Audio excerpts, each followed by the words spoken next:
दोस्तों आज की कहानी एक ऐसे स्टेट की है जो एक बीमारू स्टेट की छवि को काउंटर करते हुए आज देश का ग्रेन बाउल बन चुका है। आज का वीडियो हार्ट ऑफ इंडिया कहे जाने वाले मध्य प्रदेश के एग्रीकल्चर मिरेकल की दास्तां और उसके कारणों पर बेस्ड है। लेकिन इस चर्चा से पहले हम एमपी के इतिहास, कल्चर, समझ और उसकी इकोनॉमी के बारे में ब्रीफली कुछ फैक्ट्स। दोस्तों मध्य प्रदेश भारत का दूसरा सबसे बड़ा स्टेट है बाय लैंड और अपनी 7.26 करोड़ पॉपुलेशन के साथ वो फिफ्थ लार्जेस्ट स्टेट है बाय पॉपुलेशन। एमपी में इंडिया का largest 94,000 square kilometre forest cover और largest scheduled tribe population by number है। इसके अलावा 3 world heritage sites Sanchi Stupa, Bhimbetka और खजुराहो के लिए एमपी दुनिया भर में फेमस है। भिमबेटका रॉक शेल्टर्स एमपी के रीजन में अपनी प्री हिस्टोरिक रॉक पेंटिंग्स के लिए फेमस है। साथ ही सम्राट अशोका मौर्य वंश के शासक बनने से पहले अवंती प्रोविंस के गवर्नर थे जो एमपी में ही था और अशोका ने ही यहाँ सांची स्तूप और भरूच स्तूप का कंस्ट्रक्शन किया था। 9th सेंचुरी में चंदेल शासकों द्वारा constructed Khajuraho group of monuments या टेम्पल्स न सिर्फ एमपी की बल्कि पूरे भारत की ऐतिहासिक धरोहर है। इनके अलावा 14 से 15 सेंचुरी में मालवा सल्तनत द्वारा बनाए गए मंडू के स्ट्रक्चर्स जैसे हिंडोला महल, जहाज महल, जल महल एक्सेट्रा भी एमपी की टूरिज्म इकोनॉमी की बैकबोन है। कल्चरल हिस्ट्री में भी एमपी का बड़ा योगदान है। प्राचीन भारत के महान प्लेराइट और ड्रामाटिस्ट कालिदास के लिए भी एमपी जाना जाता है जो उज्जैन के राजा विक्रमादित्य के कोर्ट में रहते थे। उज्जैन की शिप्रा नदी के किनारे ही दुनिया की one of the largest human gatherings Kumbh Mela का हर 12 साल में आयोजन होता है जिसे हम सिंहस्थ कहते हैं। आधुनिक इतिहास में चलें तो एमपी आधुनिक भारत के कुछ महान फ्रीडम फाइटर्स जैसे चंद्रशेखर आजाद और रॉबिन हुड ऑफ इंडिया कहे जाने वाले तांत्या भील की भी धरती है। इसके अलावा हिंदी भाषा के कुछ महान लेखक जैसे हरिशंकर परसाई, गजानन माधव मुक्तिबोध और शरद जोशी भी यहीं से थे। नोबेल लॉरेट कैलाश सत्यार्थी भी विदिशा से बिलोंग करते हैं। लेकिन दोस्तों अपने इस महान कल्चर और हिस्टोरिकल कंट्रीब्यूशन के बावजूद एमपी इंडिया के one of the worst social indicators वाले स्टेट्स में गिना जाने लगा था और इसलिए इसे यूपी, बिहार, राजस्थान के साथ डेमोग्राफर आशीष बोस ने बीमारू स्टेट का दर्जा दिया था। प्लानिंग कमीशन के हिसाब से 2001 में एमपी में number of poors national average 27% से 10% ज्यादा यानी कि 37% थे। NHDR 2001 के हिसाब से एमपी ह्यूमन डेवलपमेंट इंडिकेटर्स में भी काफी पुअरली परफॉर्म कर रहा था। For example infant mortality rate में नेशनल एवरेज 70/1000 बर्थ के कंपैरिजन में एमपी में ये नंबर 89 था। खैर अब एक ओवरव्यू के थ्रू हम एमपी की इकोनॉमी के कुछ मेजर पिलर्स की चर्चा करते हैं और ये समझते हैं कि एग्रीकल्चर का एमपी की इकोनॉमी में क्या कंट्रीब्यूशन है। दोस्तों एमपी में प्राइमरी सेक्टर का कंट्रीब्यूशन लगभग 47% तक है जिसमें एग्रीकल्चर और माइनिंग जैसी एक्टिविटीज आती हैं। माइनिंग इंडस्ट्रीज का यहाँ लोकेशन एमपी में रिच नेचुरल रिसोर्सेज के चलते है। सिंगरौली बेल्ट को यहाँ की ऊर्जा राजधानी कहा जाता है जहाँ कोल के मैसिव रिजर्व्स हैं। एमपी में इंडिया का लगभग 8% कोल रिजर्व है। पन्ना की मझगांवा माइंस अपने डायमंड के लिए फेमस है और एमपी इंडिया का सोल डायमंड प्रोड्यूसिंग स्टेट है। इंडिया के लार्जेस्ट कॉपर रिजर्व्स भी यहाँ के बालाघाट में लोकेटेड है जो नेशनल रिजर्व्स का 41.39% है। एमपी का फार्मा सेक्टर भी काफी इंपॉर्टेंट है। यहाँ 250 से ज्यादा फार्मास्यूटिकल यूनिट्स हैं स्पेशली मालवा में। इंदौर में located Pithampur SEZ pharma hub है जहाँ Indian giants Cipla, lupin, myelin etcetera के फैक्ट्रीज हैं। ड्रग फॉर्मुलेशन का एक्सपोर्ट एमपी के टोटल एक्सपोर्ट में 17.78% कंट्रीब्यूट करता है। इसके अलावा एमपी का मोस्ट एरिया डेक्कन प्लेटू का एक्सटेंशन ही है, स्पेशली मालवा प्लेटू जहां ब्लैक कॉटन सॉइल अबंडेंस में है। ब्लैक कॉटन सॉइल के चैनल MP one of the major cotton producing states में से है और इसलिए यहाँ का टेक्सटाइल इंडस्ट्री भी इंपॉर्टेंट इकोनॉमिक सेक्टर है। इसके अलावा यहाँ के कॉटन यार्न का एक्सपोर्ट टोटल स्टेट एक्सपोर्ट में 7% कंट्रीब्यूट करता है। मालवा के टेक्सटाइल्स हिस्टोरिकली भी काफी क्रूशल हैं जो बनारस और ढाका के टेक्सटाइल के साथ इंडिया के फ्लरिशिंग हैंडलूम्स में थे। आज भी एमपी का मोस्ट टेक्सटाइल इंडस्ट्री मालवा में कंसंट्रेटेड है। Famous GI tagged Chanderi fabric भी यहाँ के अशोक नगर में प्रोड्यूस होता है। अगला क्रूशल सेक्टर है टूरिज्म। एमपी विंध्यान और सतपुरा माउंटेन रेंजेस से घिरा हुआ है जिसके चलते यहाँ की सीनिक ब्यूटी पूरे भारत में फेमस है। चाइनीज ट्रैवलर फाहीन ने मालवा के क्लाइमेट को बेस्ट क्लाइमेट भी बोला था। मोस्ट एरियाज प्लेटू में होने के चलते कई मैसिव वाटरफॉल्स भी यहाँ हैं, जिनमें चाचाही, कपिलधारा, धुआंधार फॉल्स एक्सेट्रा इंक्लूडेड हैं। यहाँ के हिस्टोरिकल डेस्टिनेशन की बात तो हमने शुरुआत में ही की है, जो यहाँ के टूरिज्म के लिए क्रूशल है। 2018 में यहाँ फॉरेन टूरिस्ट अराइवल और डोमेस्टिक टूरिस्ट विजिट्स लगभग 3.8 लाख और 8.4 करोड़ रहे। एमपी गवर्नमेंट ने इस सेक्टर में स्पेशल अटेंशन देते हुए एमपी टूरिज्म को मीडिया के थ्रू प्रमोट भी किया है। यहाँ के कुछ national parks wild life tourism को भी अट्रैक्ट करते हैं, जिनमें कान्हा, बंधावगढ़ और पेंच जैसे नेशनल पार्क्स आते हैं। पेंच नेशनल पार्क से ही रुडयार्ड किपलिंग को अपनी किताब जंगल बुक के लिए इंस्पिरेशन मिली थी। इन सब के बावजूद एमपी प्राइमरीली एक एग्रीकल्चर ड्रिवन इकोनॉमी है, जिसका यहाँ की जीडीपी में शेयर 30% से भी ज्यादा है, unlike India's average around 17%। ICRIER की एक रिपोर्ट के हिसाब से यहाँ ऑलमोस्ट 70% वर्कफोर्स एग्रीकल्चर में एंगेज्ड है, जो इंडिया के एवरेज 55% से कहीं ज्यादा है। वहीं मैन्युफैक्चरिंग का स्टेट जीडीपी में शेयर सिर्फ 21% है और सर्विसेज का लगभग 49%। वैसे तो एग्रीकल्चर यहाँ हमेशा से ही प्राइमरी ऑक्यूपेशन रहा है, लेकिन पिछले 10 से 15 सालों में इस सेक्टर में मैसिव ट्रांसफॉर्मेशंस दिखे हैं, जिसने दुनिया भर को चौंका दिया है। आइए देखते हैं क्या है वो ट्रांसफॉर्मेशंस। इसकी सबसे मेन वजह यह है कि जहां एक तरफ बाकी स्टेट्स की जीडीपी में एग्रीकल्चर का कंट्रीब्यूशन लगातार कम हुआ है, वहीं एमपी में ये 2010 के बाद से बढ़ा है। ICRIER की माने तो 2003 से 2011 के बीच स्टेट जीडीपी में एग्रीकल्चर सेक्टर का शेयर 29% से घटकर 22% हो गया था, लेकिन 2011 से 2015 के बीच ये बढ़कर 30% तक चला गया। ये ट्रेडिशनल इकोनॉमिक ग्रोथ मॉडल्स के अगेंस्ट भी है, क्योंकि विद टाइम एग्रीकल्चर का इकोनॉमी में शेयर कम होना चाहिए as agricultural productivity start stagnating. MP में भी काफी समय तक यही हुआ, लेकिन एक सडन रिवर्स स्ट्रक्चरल चेंज के चलते वहां का एग्रीकल्चर सेक्टर बूम होने लगा। इसी ट्रांसफॉर्मेशन के चलते एमपी को 2011 से 2016 तक लगातार 5 बार यूनियन गवर्नमेंट द्वारा कृषि सम्मान अवार्ड से नवाजा जा चुका है। यही नहीं, 2020 से 2021 में तो एमपी ने व्हीट प्रोक्योरमेंट में पंजाब को भी पीछे छोड़ दिया और वो इंडिया का न्यू व्हीट बास्केट बन के उभरा। 2020 से 2021 में एमपी ने 129 लाख टन का व्हीट प्रोक्योरमेंट किया as compare to 127 lakh ton of Punjab. Production के मामले में तो एमपी पंजाब से आज कहीं आगे है।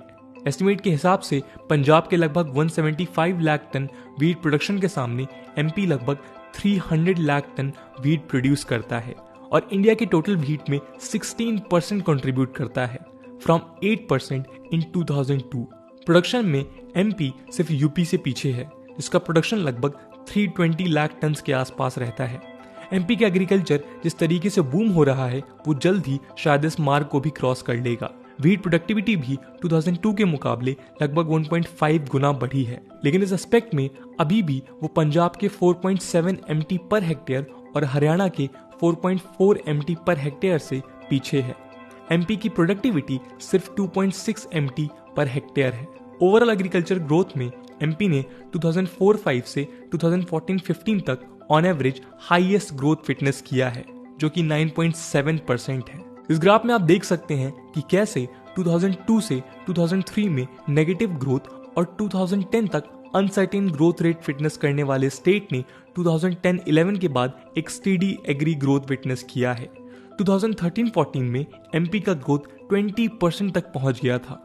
2010 से 2015 के बीच तो एमपी की एग्रीकल्चरल जीडीपी 14.2% से ग्रो हुई, जब नेशनल एवरेज सिर्फ 4% था। एग्रीकल्चर इकोनॉमिस्ट अशोक गुलाटी कहते हैं कि इस पीरियड में सबसे इंटरेस्टिंग बात यह है कि 2008-9 और 2009-10 के ड्रॉट ईयर्स में भी एमपी का एग्रीकल्चरल ग्रोथ लगभग 9% तक था, जबकि नेशनल एवरेज 1% तक गिर गया था। ये दिखाता है कि कहीं ना कहीं एमपी ने अपने मॉनसून ओवर डिपेंडेंस को कम किया है। तो दोस्तों, अब सवाल ये है कि इस मिराकुलस ट्रांसफॉर्मेशन के पीछे कारण क्या है, जिसके चलते आज एमपी पूरे देश के लिए एक एग्जाम्पल बन गया है। आइए जानते हैं उन कारण को।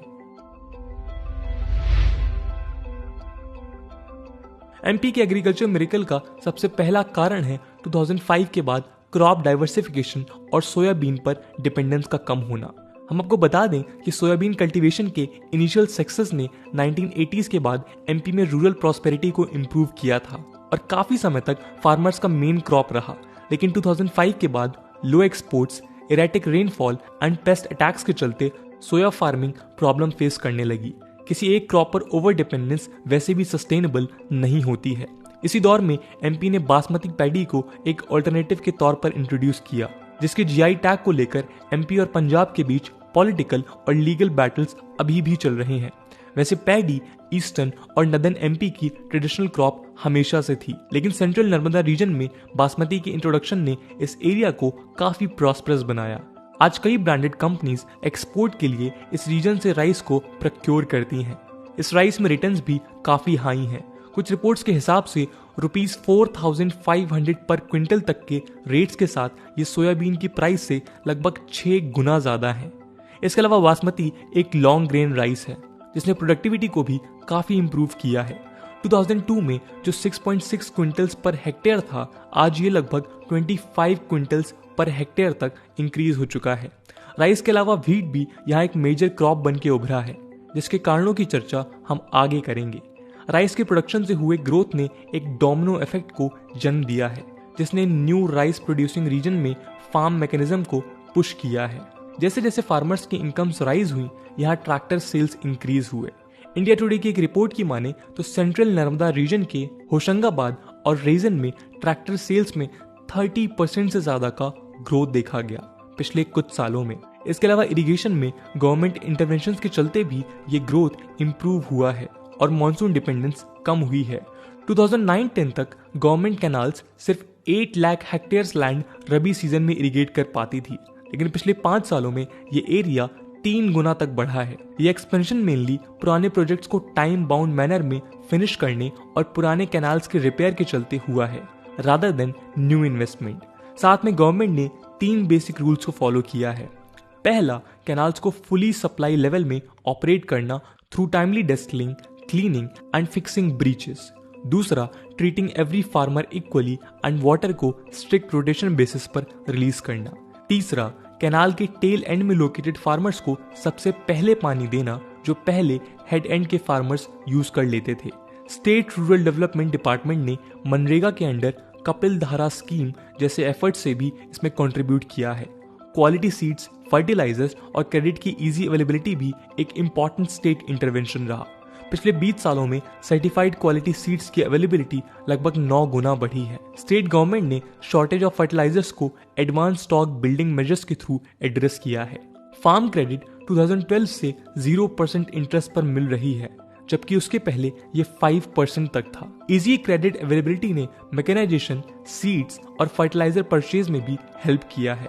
यही वजह है कि पूरे स्टेट में 3-fold ट्रैक्टर सेल्स में राइज दिखा है इन लास्ट 10 ईयर्स और 200 विलेजेस को यंत्रदूत ग्राम या मैकेनाइज विलेजेस की तरह डेवलप किया गया, जहां एग्रीकल्चर आउटपुट में राइज हुआ। अगला गवर्नमेंट इंटरवेंशन पावर सेक्टर में हुआ, जिसने एग्रीकल्चर के लिए रिक्वायर्ड इलेक्ट्रिसिटी प्रोवाइड किया।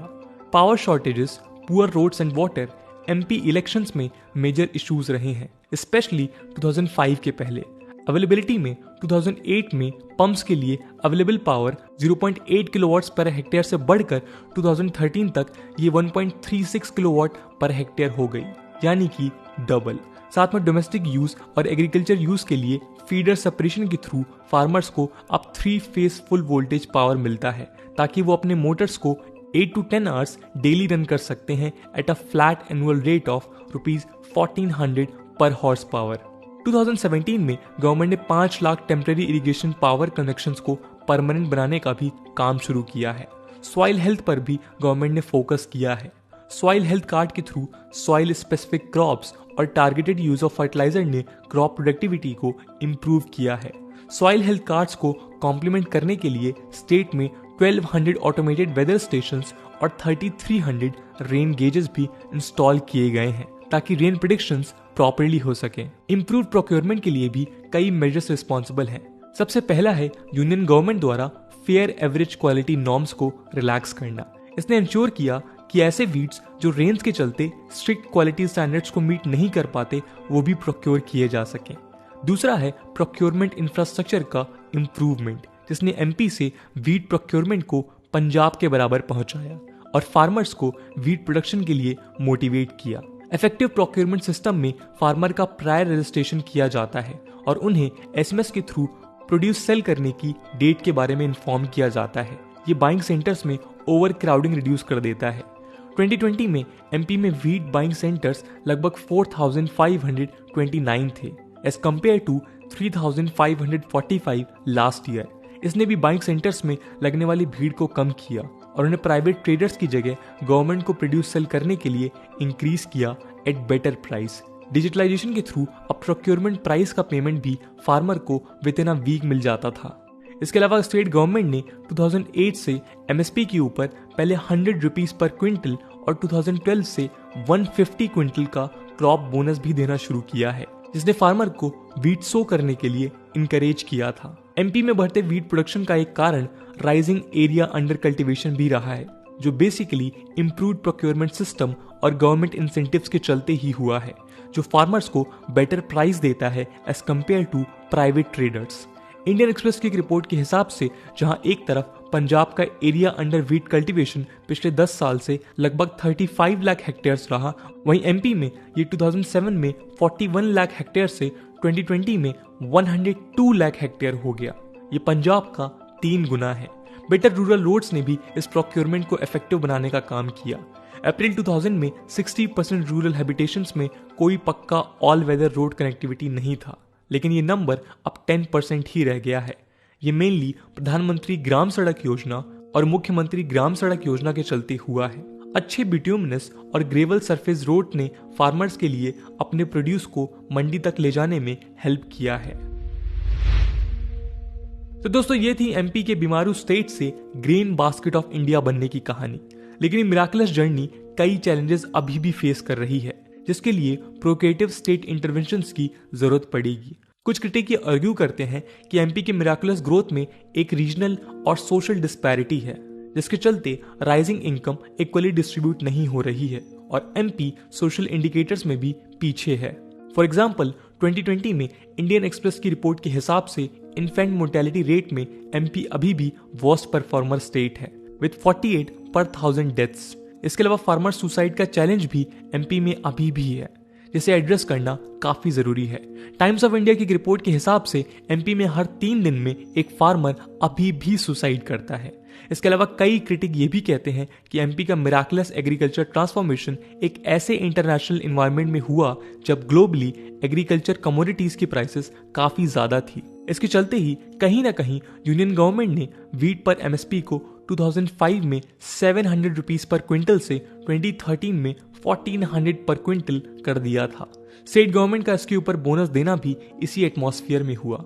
बढ़ते एक्सपोर्ट डिमांड के चलते सोयाबीन से इनकम भी 3 गुना हो गई थी, लेकिन 2014 से 15 में ये इंटरनेशनल सिचुएशन काफी बदल गई जब हमने एक global agriculture commodity crash witness किया। इसके चलते जून 2014 में यूनियन ने स्टेट द्वारा बोनसेस को रोक दिया और 2017 में एमपी में ह्यूज फार्मर प्रोटेस्ट देखे गए। तब हमने मंदसौर में हो रहे फार्मर प्रोटेस्ट में अनफॉर्चुनेट पुलिस फायरिंग की न्यूज भी सुनी थी। इसके बाद स्टेट गवर्नमेंट ने वीट बोनस रिस्टोर किया और भावांतर स्कीम के तहत फार्मर्स को एमएसपी और मार्केट प्राइस के बीच डिफरेंस को पे करने का वादा किया। इसके अलावा एमपी आज ग्राउंड वाटर के ओवर एक्सप्लॉयटेशन और वीट मोनोक्रॉपिंग से एसोसिएटेड चैलेंजेस की तरफ भी बढ़ रहा है। इन प्रॉब्लम्स ने कहीं ना कहीं पंजाब और हरियाणा में एग्रीकल्चर प्रॉब्लम्स को जन्म दिया है। यही कारण है कि स्टेट और यूनियन गवर्नमेंट को एप्रिशिएट मेजर्स के थ्रू क्रॉप डाइवर्सिफिकेशन और सॉइल के हिसाब से क्रॉप्स कल्टीवेट करने के लिए मोटिवेट करना होगा। For example water scarce Bundelkhand में राइस या वीट की जगह मिलेट्स का प्रमोशन ज्यादा यूजफुल होगा। इसके अलावा फूड प्रोसेसिंग के थ्रू भी क्रॉप डाइवर्सिफिकेशन को प्रमोट किया जा सकता है। एमपी में ऑलरेडी 2 मेगा फूड पार्क्स बन चुके हैं। Indus mega food park in Khargone और Avanti mega food park in Dewas को अनाउंस किया है। खारगोन फूड पार्क तो ऑपरेशनल भी है। इन फूड पार्क के मॉडल से सीख लेकर ईस्टर्न रीजन में भी फूड प्रोसेसिंग इंफ्रास्ट्रक्चर को इंप्रूव करना जरूरी है टू एड्रेस रीजनल डिस्पैरिटी। तो दोस्तों, ये थी हमारी केस स्टडी मध्य प्रदेश के ऊपर। दोस्तों, एमपी कैसे अपने चैलेंजेस को टैकल कर सकता है, इसमें आपका क्या सुझाव है? कमेंट सेक्शन में जरूर लिख के बताइएगा। आज की वीडियो के लिए इतना ही। आई होप आपको वीडियो पसंद आई होगी, और अगर पसंद आई है तो अपने दोस्तों के साथ शेयर करना मत भूलिएगा। हम मिलते हैं अगले वीडियो में, तब तक के लिए जय हिंद, जय भारत।